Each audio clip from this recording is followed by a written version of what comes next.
Kalian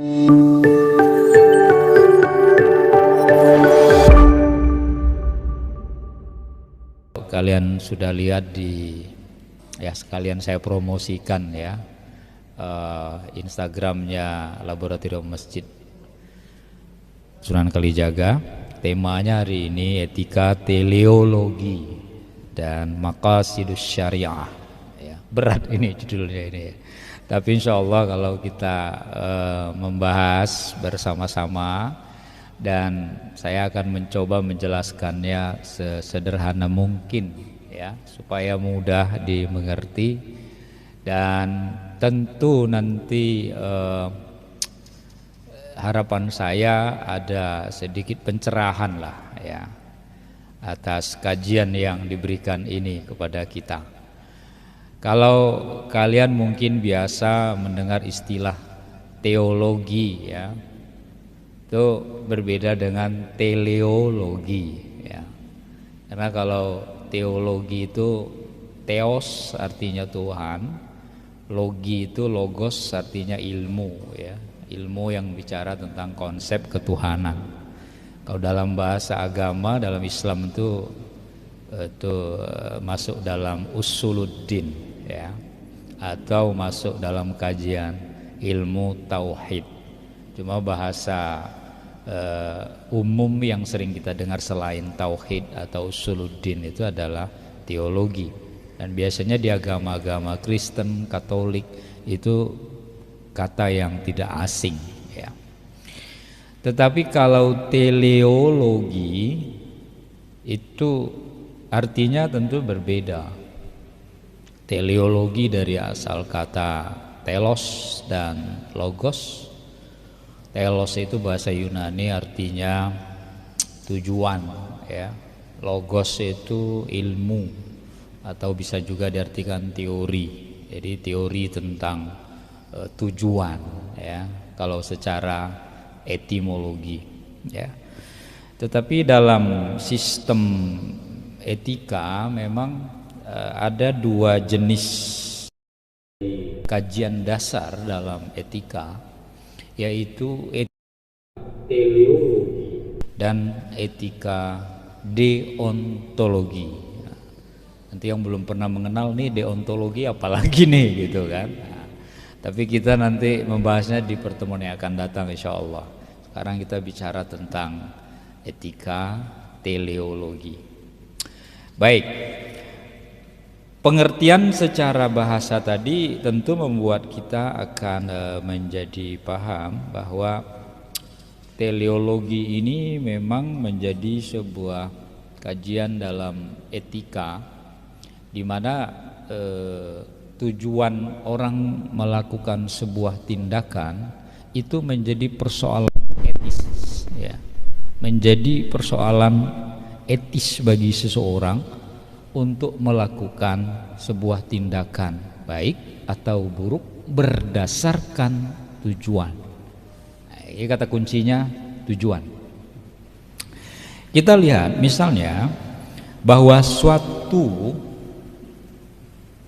tindakan itu dikatakan baik kalau menurut teori teleologi ini bila secara moral tujuan perbuatan. Jelas ya? Jadi secara moral tindakan itu bisa dikatakan baik bila tujuannya adalah baik. Jadi tujuannya yang menjadi orientasi. Saya memberikan contoh sederhana misalnya ya.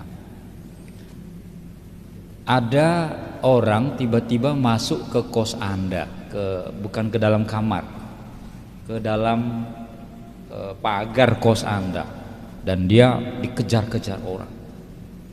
Lalu dia mengatakan, "Tolong saya Mas." Atau kalau mbak-mbak yang datang mbak-mbak juga ya, "Tolong saya Mbak, saya dikejar orang." Gitu kan. Lalu ketika Anda tahu, ada apa sampean kok dikejar-kejar? Saya dikira maling, padahal saya enggak, gitu kan. Karena kita positive thinking dan orangnya enggak ada tampang-tampang maling gitu ya, kita akan husnuzon saja gitu ya. Lalu, oh oke, masuk ke kamar saya. Tapi ini cowok kalau sama cowok ya, cewek sama cewek. Jangan cewek, udah masuk aja mas kamar saya, nggak boleh gitu. Kalau mas, oh ya mas, masuk kamar saya. Lalu datang orang celinguk di depan pagar kos kalian. Ini contoh loh ini ya. Mas, melihat ada nggak mas tadi di sini? Lari ke sini, sembunyi nggak di sini? Lalu Anda kan tahu bahwa kalian menyelamatkan orang, gitu kan? Siapa ya mas? Gitu kan? Ada tadi orangnya ciri-cirinya begini, bajunya ini, warnanya ini, ukuran badannya segini, gitu kan? Lalu Anda karena ingat bahwa Anda sedang menyelamatkan seseorang, Anda kata, enggak mas, saya nggak lihat, mungkin dia daerah sana atau mungkin dia daerah sana, gitu kan? Kalian tunjukkan seperti itu, ya. Lalu orang yang kalian selamatkan tadi itu betul-betul terselamatkan. Ya. Dalam tindakan etis, ya, ada sesuatu yang dilanggar di situ dari tindakan kita menyelamatkan itu. Apa itu? Bahwa kita tidak berkata jujur, ya, kita nggak jujur. Padahal saya nggak lihat mas, padahal kita ngumpetin ya, menyelamatkannya. Lalu kita menyelamatkan dia, tujuannya ini secara teleologi, tujuan kita ini baik. Kenapa? Dari orang yang kita selamatkan udah badannya kecil, nggak ada potongan malingnya, yang ngejar orang 20 orang, beringas semua, bawa pentungan gitu kan. Tujuan yang ingin kalian capai adalah menyelamatkan orang tersebut, terlepas dia salah atau tidak salah.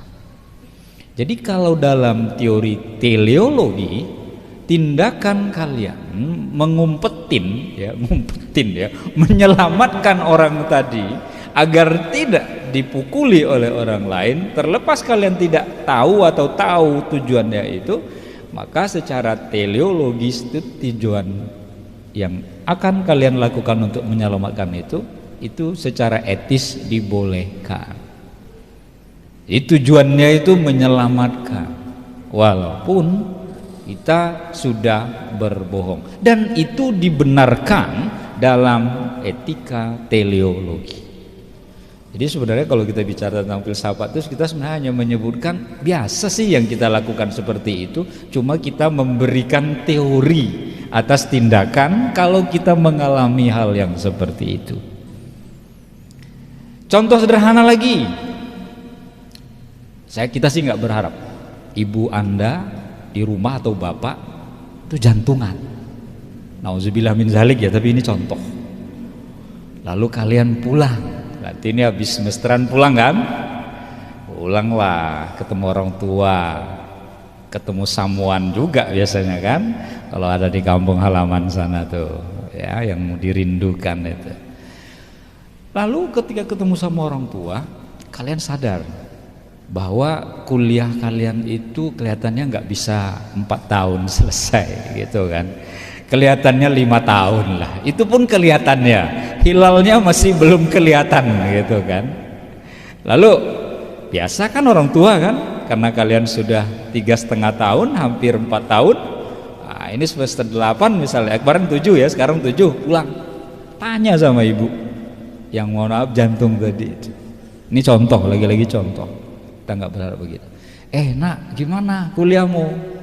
Bisa nggak selesai nanti 4 tahun?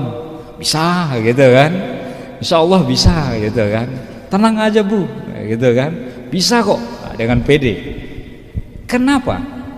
Padahal kalian tahu bahwa nilai belum mencukupi, KKN aja belum gitu kan, kemudian masih ada yang ngulang gitu, untung bukan mata kuliah Pak Taufik gitu kan gitu, masih ada yang ngulang gitu loh. Tapi kalian tahu bahwa ibu kalian sedang mengalami atau mengidap penyakit jantung, sehingga untuk kebaikan yang kalian lakukan, kalian berbohong. Tujuannya apa? Supaya ibu kalian baik-baik saja, walaupun nanti nggak tahu selesai atau tidak 4,5 atau 5 tahun, apalagi 4 tahun.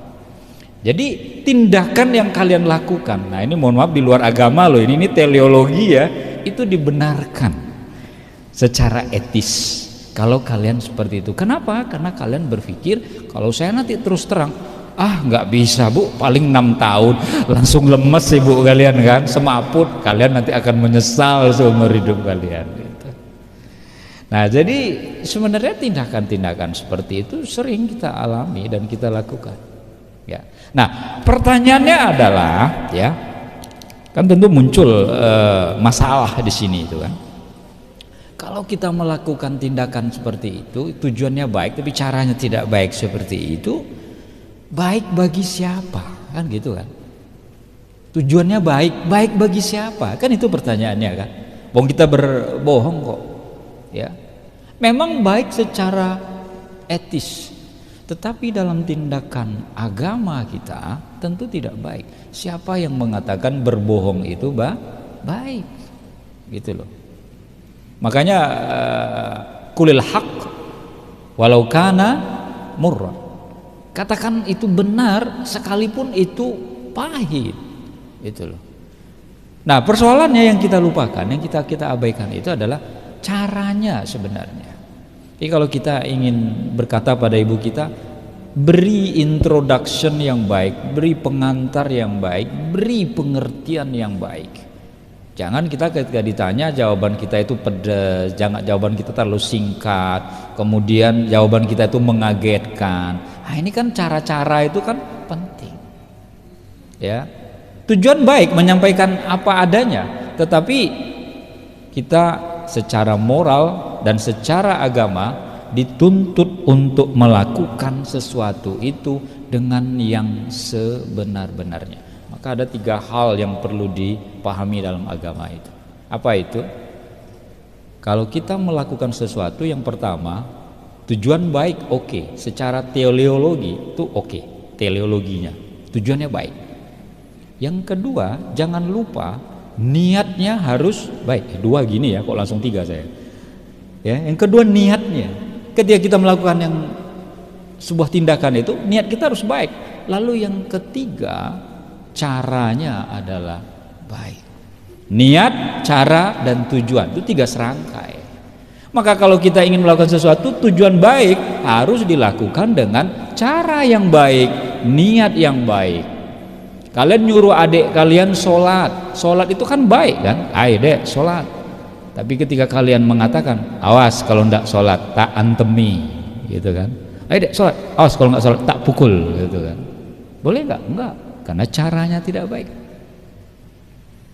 Ada orang menolong, kecelakaan naik motor orang gitu kan, pura-pura baik menolong gitu kan, tujuannya juga baik, disingkirkan kita ke pinggir jalan supaya kendaraan lewat dan kita tidak tertabrak lagi.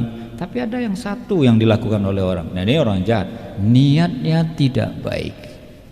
Dia nolong, lalu HP Anda, karena Anda kaget kecelakaan, orang kecelakaan kan shock katanya kan, HP-nya jatuh dia nggak tahu, dompetnya diambil orang dirogoh nggak tahu.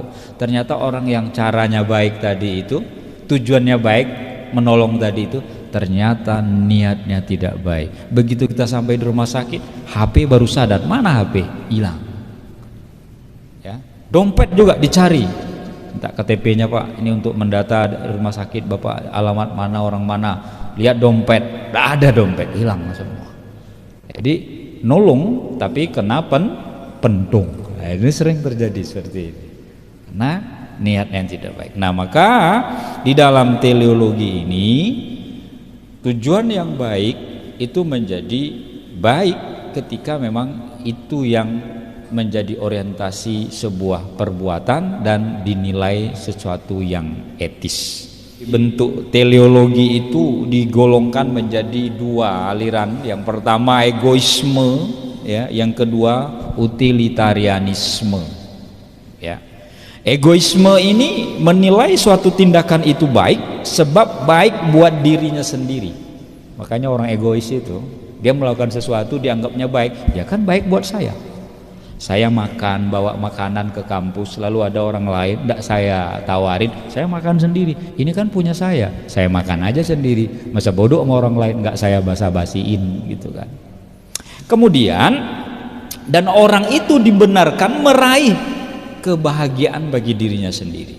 Ada orang yang merasa bahagia itu kan hak saya, orang menderita di atas kebahagiaan saya nggak urus, emang gue pikirin. Kan ada orang seperti itu. Makanya kita sering dibilang oleh orang seperti itu, ah kamu egois gitu kan. Ada orang yang seperti itu ya. Jadi bentuk teleologi yang dalam egoisme ini itu umum juga kita temukan dalam kehidupan kita. Begitu juga yang kedua, utilitarianisme ya.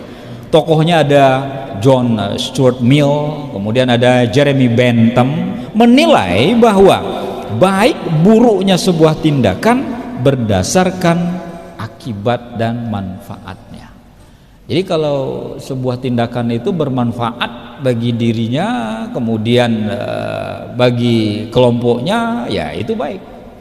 Saya menolong orang, ketika saya menolong orang, orang itu nanti juga menolong saya, manfaatnya kan ada.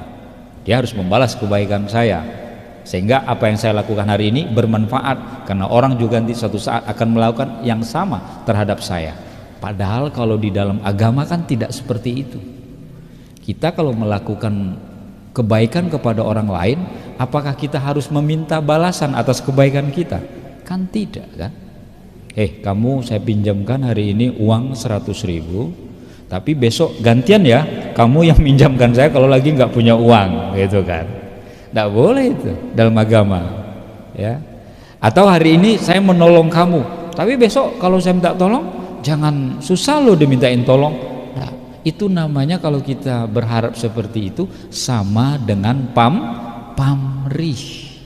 Makanya di dalam agama kita diajarkan untuk melakukan sesuatu dengan ikhlas ya, tidak berharap balasan dari orang lain, tetapi biar Allah membalas kebaikan kita itu. Saya ingin menyinggung masalah maqasidus syariah, tujuan. Ini juga bicara tujuan syariat. Apa sih tujuan syariat itu diberikan oleh Allah kepada kita gitu kan, sehingga syariat yang kita yang kita jalankan selama ini bertujuan apa sesungguhnya ya. Jadi kalau maqasidus syariah itu adalah ketaatan dalam menjalankan prinsip-prinsip syariah yang tujuannya untuk mencapai kemaslahatan pribadi dan kemaslahatan sosial. Nah, inilah hebatnya agama. Jadi kalau teleologi itu ada yang pribadi saja yang kita pikirkan, kemudian yang penting orientasi kita tercapai, tujuan kita tercapai, masa bodoh yang lain. Kalau maqasidus syariah, kenapa saya komparasikan ini? Tapi bukan bermaksud membeda-bedakan ya, biar kita tahu saja bahwa Islam ternyata dengan tujuan syariatnya itu ya, menjalankan prinsip-prinsip syariah yang tujuannya agar tercapainya kemaslahatan umat manusia. Nah, itulah mulianya agama kita. Dan itu ada 5 hal menurut Imam Asy-Syatibi. Yang pertama adalah ya, memelihara agama. Jadi kalau ada kita menjaga agama kita, terus ada orang yang menghina agama kita, menista agama kita, itu kita merasa tersinggung nggak? Tersinggung kita kan. Misalnya dulu ada karikatur Nabi Muhammad dibuat orang ya, kemudian ada orang yang melecehkan. Sekarang lagi rame-ramenya orang nggak tahu saya. Kita nggak pernah kelihatannya membakar kitab suci agama orang lain ya, tapi orang lain divideokan, di Facebookkan, mereka dengan bangganya membakar kitab suci agama kita. Jangan ditiru ya, dan juga jangan diviralkan itu. Semakin kita viralkan, ini loh kitab suci kita dibakar orang, gimana? Nggak perlu itu. Semakin senang orang itu karena tujuannya memang seperti itu gitu kan. Kita nggak ikut. Tapi yang jelas karena hifzuddin, menjaga agama itu adalah salah satu maqasidus syariah, kita menjaga agama kita, jangan ada yang menodai, jangan ada yang menista, dan jangan ada yang melecehkan agama kita. Kalau ada orang yang mengatakan agama kalian itu agama teroris, lakukan pembelaan, tapi dengan cara yang bagus, dialog dengan argumen, tidak dengan emosi atau esmosi. Nggak perlu itu ya. Kalau kita dengan emosi ya itu mereka senang gitu. Nah, itu tujuannya yang pertama. Yang kedua, maqasidus syariah itu adalah memelihara nyawa ya. Maka kalau kita sesama umat Islam itu sangat menghargai nyawa seseorang. Kita tidak boleh membunuh seseorang apalagi tanpa sebab lain, lalu dalam perang, ya. Kita nggak boleh melakukan tindakan kekerasan kepada orang karena kita menjaga nyawa orang. Walaupun sekarang orang tuh, ya Allah, kita lihat ya, hanya karena merampok duit berapa puluh ribu lah ya, tukang ojek kan sering kita dengar kan, dirampas motornya lalu dibunuh, kadang cuma diambil dompetnya doang, ya, begal, sering kayak gitu. Nah, Islam tidak mengajarkan seperti itu. Kita menjaga nyawa seseorang dan kita melindungi nyawa sesama kita. Kenapa? Karena memang itu adalah salah satu maqasidus syariah. Lalu yang ketiga, memelihara akal. Syariat Islam itu sangat menghargai akal manusia sehingga diharamkan manusia itu akalnya itu rusak. Jadi wajar kalau Islam melarang kita minum khamar, mabuk-mabukan. Islam melarang kita narkoba, ya. Islam melarang kita yang menelan pil ekstasi, pokoknya yang buat memabukkan. Kenapa? Karena itu bisa merusak akal. Ya, kalian kalau lihat di YouTube ya, saya nggak promosi siapa channelnya ya, itu zombie kan biasa kita lihat di film-film ya, itu di dunia nyata tuh ada. Coba kalian cari di YouTube itu Philadelphia. Jadi ada sebuah jalan di kota Philadelphia, kalian ketik aja Philadelphia, salah satu kota di Amerika. Philadelphia tuh dulu salah satu kota yang menjadi ibu kota Amerika sebelum pindah ke Washington. Ya, di situ orang di pinggir jalan itu, benar-benar kayak zombie, rusak betul, tinggal bagaikan gembel, kemudian kepalanya itu biasanya lunglai ke bawah, kemudian berpakaian nggak karu-karuan, ya, karena narkoba dan narkotik. Dan di Amerika kan di beberapa negara bagiannya memang narkotika itu dilegalkan, sehingga mereka benar-benar rusak. Saya dulu waktu dikasih tahu teman aja, coba lihat tuh orang Amerika, jangan lihat hebatnya saja, sisi gelapnya juga ada. Pas saya lihat, masya Allah, luar biasa rusaknya. Makanya Islam melarang kita kan judi, ya, kemudian minum khamar, narkotika dan sejenisnya, pokoknya yang mabuk-mabukan, karena kita harus menjaga akal sehat, common sense. Akal sehat itu harus kita jaga. Kalau kita sudah tidak memiliki akal sehat, sudah rusaklah dunia ini. Kalau dunia ini misalnya diisi oleh orang-orang yang akalnya udah nggak sehat, mau jadi apa kita di dunia? Hancur dunia ini, ya.